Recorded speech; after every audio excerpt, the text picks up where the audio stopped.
The hospital always feels familiar to me. I walk the same halls, do the same rounds, and check on the same patients. But today, something was different. As I passed the water cooler, I noticed a man sitting alone. His posture was tense, his face hidden in his hands. Something about the way he sat made it clear that he was in distress. He wasn't a patient. He was a visitor. The usual calm of the hospital seemed to weigh heavier in the air. I approached him cautiously, wondering if something was wrong. "Are you okay?"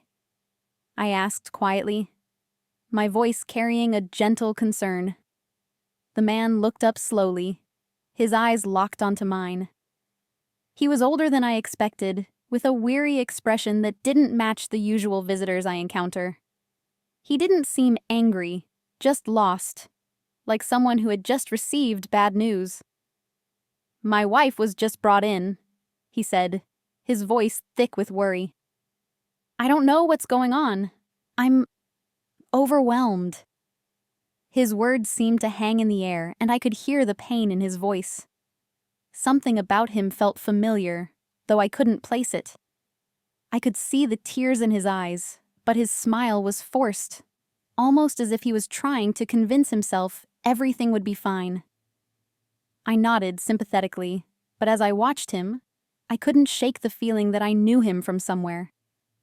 His face seemed almost too familiar, but I couldn't remember where I'd seen him before. It was unsettling. "I understand," I said softly, trying to offer some comfort. "She's in good hands. Her condition is stable for now." He nodded slowly, his gaze dropping again as he fought to hold back his emotions. But just before I could say anything else, he stood up. His voice cracked slightly as he said, "I need to be strong for her." With that, he turned away from me. I watched him walk off, feeling a strange sense of unease wash over me.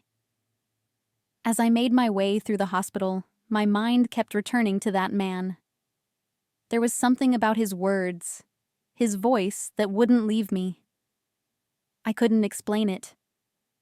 Maybe it was the way he smiled, or the way he tried so hard to hold himself together. I couldn't stop thinking about him.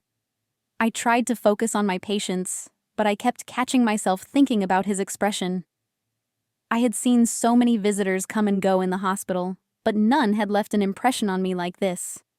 What was it about him that felt so significant? Later, I returned to the nurse's station, hoping to push the thoughts aside and finish my work. I was just about to take a break when I felt a tap on my shoulder. I turned around, and there he was again, the same man. He looked even more unsettled now, his eyes scanning me like he was searching for something. "Jody?" he asked, his voice barely above a whisper. My stomach dropped. How did he know my name? I didn't recognize him. Was I supposed to remember him from somewhere? "How do you know my name?" I asked, my voice shaky with confusion. The man's face softened, and a faint smile tugged at his lips. He stepped closer, his eyes never leaving mine. "It's me, Ethan. From all those years ago. You used to visit Lenore, remember?" My mind went blank. The name Lenore echoed in my mind, but I couldn't connect it to anything. I felt a rush of memories I couldn't grasp. Who was this man, and why was he speaking about someone I couldn't remember? His presence felt both comforting and alarming. I wanted to understand, but my thoughts were clouded. I stared at him, trying to piece together the fragments of my past. Ethan's words seemed to cut through the fog in my mind. Lenore. The name stirred something inside me, but the memory was distant, like a dream I couldn't fully remember. My mind raced, flashing back to a time long ago. My childhood. I thought of the relatives who had taken me in after the accident, after I lost my parents. I thought of Lenore, the only person who had ever shown me kindness during those dark years. But why hadn't I thought of her in so long? I had lost touch with everyone, but Lenore had always been different. She was the one who made me feel less alone. Ethan's voice pulled me from my thoughts. "She's here," he said, his voice trembling. "Lenore's in the hospital, Jody. She's awake. She's waiting to see you." My heart skipped a beat. After all these years, after all the time I spent feeling abandoned, here was Lenore, alive and waiting for me. The questions flooded in. Why was she in the hospital? Why hadn't I known? What had happened to her? I couldn't hold back the tears that threatened to fall. I had imagined this moment in so many different ways, but nothing could have prepared me for this. Ethan led me to Lenore's room. With every step, my anxiety grew. I tried to steady my breathing, but it was impossible. I couldn't believe this was really happening. When we reached the door, I paused for a moment, unable to move. What if she didn't remember me? What if so many years had changed us both? What if she didn't want to see me? The questions spiraled, and my heart pounded in my chest. Ethan turned to me and gave me a reassuring look. "It's okay, Jody," he whispered. "She's been waiting for this moment." Ethan opened the door gently and stepped inside. I followed him, my heart in my throat. Lenore was lying in the bed, her face pale but peaceful. I froze for a moment, just staring at her. This was Lenore, my Lenore, the woman who had once cared for me when no one else would. But she was older now, and the hospital bed seemed to make her look fragile. I stood there, uncertain of how to approach her. Was this really happening? I blinked, hoping to clear the doubts clouding my mind. "Lenore," I whispered, almost afraid to speak too loudly. Lenore's eyes fluttered open at the sound of my voice. Her gaze locked with mine, and for a moment, time seemed to stop. I couldn't breathe. It was her, just like I remembered. She smiled weakly, her face lighting up with recognition. "Jody," she whispered, her voice soft but filled with emotion. I could hardly believe it. After all these years, here she was, the woman who had always been there for me, even when I didn't understand it. I took a step forward, tears welling up in my eyes. "I missed you so much," I said, my voice trembling with emotion. Lenore's smile faded slightly, and she looked at me with an expression full of regret. "I should have told you, Jody," she said, her voice breaking. "I've been sick for a while now. I didn't want you to worry. I wanted to find you. But after you were moved, I couldn't." Her words hit me hard. She had been trying to find me all these years? I hadn't known.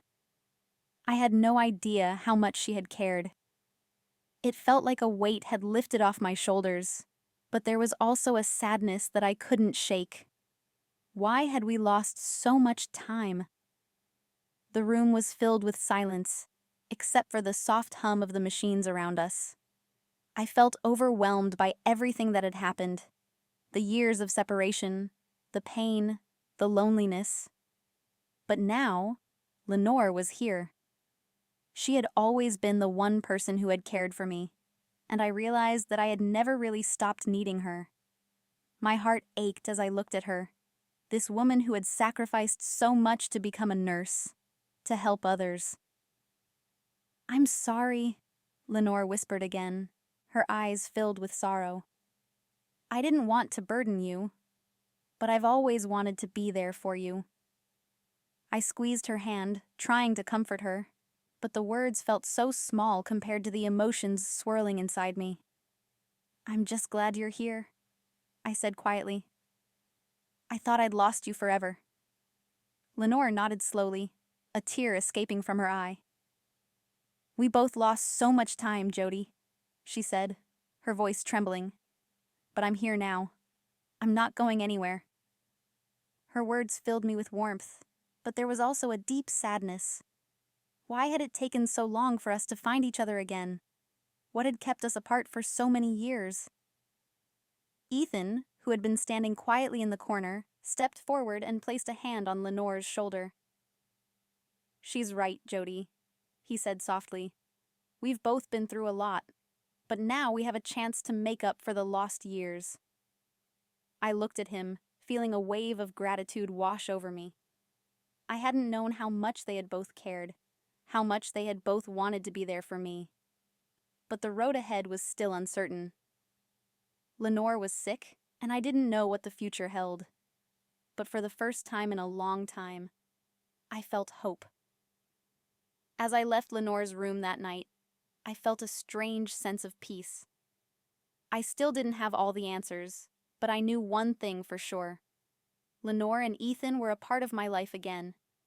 And no matter what the future held, we would face it together. The years apart had hurt us both, but we still had a chance to rebuild. I didn't know what would come next, but I was no longer afraid. For the first time in years, I felt like I wasn't alone.